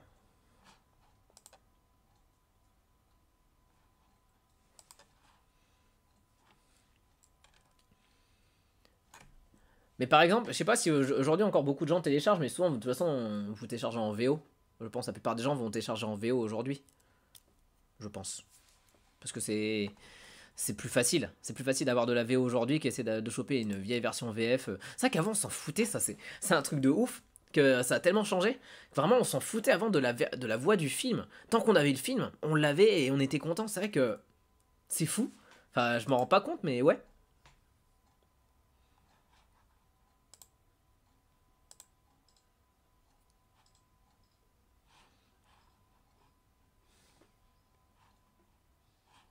Il y avait des teams. Ouais c'est ça. T'avais des... Ouais c'est ça. T'avais des... Oups. Je me, je me mets en écho. Mais ouais donc t'avais ça. Mais qu'est-ce que t'avais d'autre aussi En vrai, de toute façon, maintenant, les gens voilà, téléchargent en 1080p. Je veux dire, maintenant, essaie d'aller regarder un film en version 480p. Je suis pas sûr que ça marche, quoi. Ah, mais bien sûr, mais bien sûr, la version Unfinished de Wolverine Origins. Et t'avais ça aussi avec. Attends, t'avais un autre film aussi. Euh... Des effets spéciaux pas finis là, mince. Je sais plus, t'en avais un autre. Mais ouais, bien sûr. Et je crois que c'est les. Je crois même que cette version-là elle était disponible en DVD, la version Unfinished de Wolverine, il me semble. Mais surtout, ouais, c'est ça. En vrai, t'avais différents. Allez, t'avais différents ouais, trucs pour streamer. T'avais bah, Emule, t'avais LimeWire, t'avais ouais, Zone Téléchargement, t'avais Mega Upload, RIP, Mega Upload, RIP époque perdue, Mega Upload, franchement. T'avais ouais, DVD Shrip, un truc comme ça. Enfin, t'avais.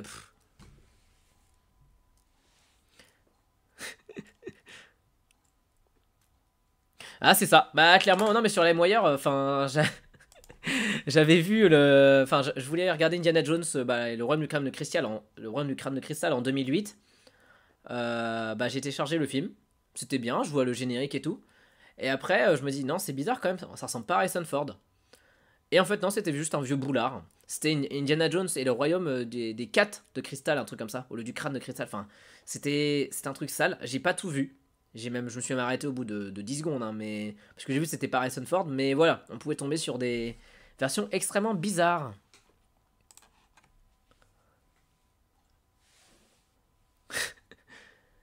Et je me souviens même qu'il y avait même des. Ah si, il y avait aussi, vu que c'était à peu près à la même époque, t'avais aussi Bienvenue chez les Ch'tis. T'avais Bienvenue chez Ch'tis de Coquine aussi. Enfin, après, voilà, c'est. Je vous jure que ce film existe. Je vous jure que ce film existe. C'est n'importe quoi. Et le sous-titre, c'était Sortez vos biloutes. Je vous incite pas à voir le film. Je vous dis juste qu'il existe.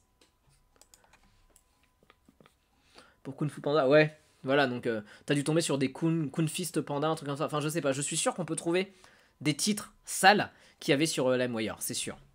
C'est sûr et certain. Mais Imul, en fait, ça me faisait peur. Vraiment, Imul, j'ai l'impression que c'était le démon. Imul, ouais, j'ai l'impression d'être un criminel. À l'époque, t'avais la version. Oui, c'est vrai, t'avais ça. Ouais, t'avais ça. Et aussi, t'avais aussi des versions de films avec des screamers. Aussi, enfin, tu commençais le film tranquille. Et au bout de, je sais pas, de 1 minute, t'avais un vieux screamer bah, de Reagan dans L'Exorciste qui arrivait, t'étais en mode, ok, d'accord, je me suis fait troll. Mais vraiment, enfin, les gens avant, c'était des gros trolls. Aujourd'hui, tu pourrais plus faire ça. Aujourd'hui, tu peux trouver un film en 5 secondes. Avant, tu galérais de ouf. Surtout que t'avais pas la fibre. Donc t'étais obligé de télécharger des films. Et tes parents, enfin je sais pas pour ceux ouais, qui téléchargeaient des films, moi je me souviens que mes parents ils flippaient de ouf parce qu'ils étaient en mode ouais le FBI il va venir chez toi et tout, il va venir, il va venir te kidnapper, tout ça. À cause de bah, justement de la pub qu'il y avait dans tous les DVD là, le piratage c'est du vol, le piratage c'est mal. Ça je me souviens que ouais non ça mes parents ils flippaient ça, c'était la bonne époque, je sais pas mais c'était très drôle en tout cas. Maintenant quand je revois ça aujourd'hui, tu regardes ça t'es en mode bien sûr. Oui, bien sûr, le piratage c'est du vol, oui, bien sûr. Et surtout, des fois, ça fait bizarre, c'est que des fois tu regardes un film Fox et tu dis, ah, ce film-là, il est à Disney. Ou je sais pas, tu regardes un autre truc, tu fais. Et tu te dis, ouais, ah ouais, c'est Disney maintenant. Ouais. Donc c'est pour ça aussi, c'est ça qui est bien de garder justement les œuvres en support physique, c'est que, bah, en fait, tu gardes l'œuvre d'une époque, en fait. C'est ça le problème. C'est qu'en fait, sinon aujourd'hui, en fait, on te fait croire que rien n'avait existé aujourd'hui. Enfin, avant. Rien n'avait existé avant et qu'en fait, ils ont tout mis aujourd'hui. C'est ce qui est débile.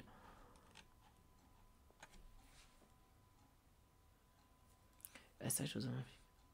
Je me souviens plus, j'ai vu que aussi. Astérix aux Jeux Olympiques, c'est un des films que j'ai essayé d'oublier de ma mémoire. Mais vraiment.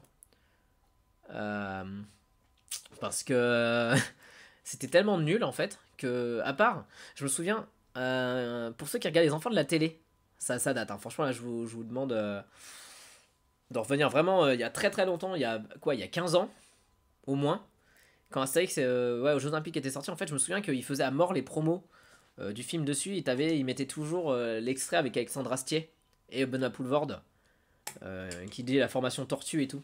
Ça, je me souviens que en fait, bah, Astérix, quand j'ai vu en fait le film, en fait, j'étais déçu parce qu'il n'y avait pas toute la scène.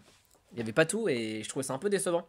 Tandis que quand il faisait la promo, c'est comme avec Bienvenue chez les Ch'tis. Bienvenue chez les Ch'tis, il faisait la promo, mais tout le temps en fait. Aujourd'hui, tu fais ta promo sur les réseaux, mais tu fais plus ça, tu viens plus sur les plateaux, enfin, plus trop, à part les grands films.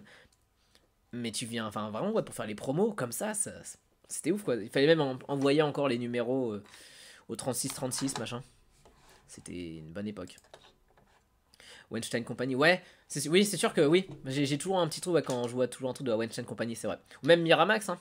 Je regarde tous les trucs de Miramax, tu te dis, ah ouais, effectivement, c'était pas fou. C'était vraiment pas. Enfin, c'était pas fou, mais tu te dis, ah ouais, effectivement, faut avoir du recul. Faut vraiment avoir du recul avec tout ça en fait, parce que c'est compliqué en fait. Faut être très nuancé en fait dessus. Faut pas te dire, ouais, je rage-quitte tout, parce que bah sinon en fait, tout simplement, tu regardes plus rien. Tu regardes vraiment plus rien. Mais faut être nuancé. Faut être, parce que sinon t'avances pas. Et puis surtout qu'aujourd'hui, en fait, on va te taxer, je sais pas, de racisme. Parce qu'admettons, tu vas regarder un film des années 30. Je sais pas, où, admettons, le mec fait une blackface. Juste, tu regardes le film pour t'informer, tu vois. Par exemple, j'ai envie de voir, j'ai jamais vu, par exemple, Naissance d'une nation. Et je sais que faudra que je le voie. Et si un jour je fais une critique dessus, bon, on me taxera pas de raciste parce que ça sera un peu du foutage de gueule, mais, mais je suis sûr que des gens se font taxer de raciste pour ça, de racisme. Donc, je sais pas. J'ai pas aimé Bienvenue chez les Ch'tis non plus. C'est pas genre c'est pas un chef-d'œuvre, loin de là. Mais c'est pas non plus une énorme bouse. C'est Osef. C'est juste que je comprends pas les 20 millions d'entrées. Ça sur ça, je suis d'accord. Je comprends pas du tout le succès du film. Après, ça a un peu redoré le blason du Nord. Dans plein de régions de France, les gens ne savaient pas ce que c'était, par exemple, je sais pas, un gars du Nord en fait. Tout simplement, la culture du Nord, les gens ne connaissaient pas. Et pour être un peu dans le Nord, c'est vrai que par exemple, rien qu'en étant à Paris, pour, euh, pour plein de gens, je suis un bouseux. Mais clairement, et pourtant, bah, j'ai grandi dans une ville. J'ai grandi dans une ville qui est pas à Paris. Mais vu que pour Paris, bah, il y a juste, y a juste rien autour, c'est la campagne, bah, je suis un bouseux. Ouais, après aussi, après on va dire qu'aussi ça a pas trop aidé aussi avec genre les ch'tis à Marseille, tout ça. Enfin, en vrai, ça a vraiment pas aidé aussi à l'image du Nord. Donc, on va dire que Bienvenue chez les ch'tis, on va dire ça donnait un peu une image, bah, sympathique quand même. Et puis, bah, les ch'tis à Marseille, les ch'tis à Rio, bah, en fait, ils passent pour des débiles en fait. Donc c'est complètement con. Je déteste pour ne... Bah en fait, après on peut pas détester le succès d'un film. On peut pas... Enfin après, voilà, si un film a du succès, on n'y peut rien. Les gens sont allés le voir, c'est pas grave. Tu vois, regarde, qu'est-ce qu'on a fait au bon Dieu? Qu'est-ce qu'on a fait au bon Dieu Ce film-là, c'est l'enfer. C'est l'enfer sur Terre. Et pourtant, ce film-là, il a 11 millions d'entrées. Et... En fait, le film, juste, j'y pense pas. Je l'oublie. Je l'enlève de ma tête. Comme ça, pour moi, ce film n'existe pas. Après, si les gens aiment bien, c'est leur problème. C'est leur problème. Mais je vais pas... Je vais dire, ouais, non, regarde pas ce film, c'est l'enfer. Regarde. Non. Fais ce que tu veux, en fait. Ouais, c'est ça. Il y a eu tous ces trucs de... Même, je me souviens que bah, on parlait de Weinstein tout à l'heure. Et ça, je pense que je vais conclure après sur ça parce que ça va faire déjà 1h30 qu'on est là. De toute façon, on se retrouve demain. Je vous annonce ce programme tout à l'heure. Et qu'est-ce que je disais? Oui, avec la Weinstein Company, normalement, ils voulaient racheter Bienvenue chez les Ch'tis ou Intouchable, je sais plus. Et finalement, ils ont dit non. Ils ont dit non, ils ont fait non, on n'a pas envie. Et je sais que Weinstein, il a pété un câble sur plein de trucs sur ça. Parce qu'il voulait vraiment refaire un... Non, c'était Intouchable, je crois. Je crois que c'était Intouchable. Qu'il voulait refaire version américaine. Donc voilà. Voilà. Toc. Alors... Je vous remets le planning des lives de la semaine. Hop, je vous redis, alors demain, on se retrouve sur les 10 meilleures performances musicales en live. Donc c'est par rapport, on va dire, je pense à des groupes. Peut-être plus des groupes des années 70, 80, 90. Leurs meilleures performances live, parce qu'il y en a, clairement il y en a. Et je pense qu'il y a beaucoup de choses à dire. Et même 10, c'est très compliqué. C'est très compliqué, j'ai dû en choisir 10, mais j'aurais pu en prendre 30. Ah oui, c'est la version américaine. Ouais, c'est ça qu'il a eu la version américaine, ouais. Ensuite, mercredi, on se retrouve pour un screen test. Alors, un screen test, c'est-à-dire, bah, je vous mets une image d'un film. Une image prise au hasard, peut-être dans un film. Et vous devez deviner de quel film c'est. Je sais pas encore si j'aurai un invité. Je sais pas encore. Mais c'est à voir. Peut-être j'aurai un invité, peut-être je serai solo. Dans tous les cas, il y a screen test mercredi. Jeudi, on n'a pas de live parce que bah, faut quand même que je me repose, quand même. Vendredi, ça peut être assez cool. Pour ceux, bah pareil, c'est une semaine un peu musicale en fait. Où en gros, je vais vous parler un peu du top. Attendez, je vais un peu agrandir. De toute façon, je mettrai sur les réseaux. Voilà, du top 10. Ouais, sachant qu'on voit plus ma tronche, c'est super. Toc.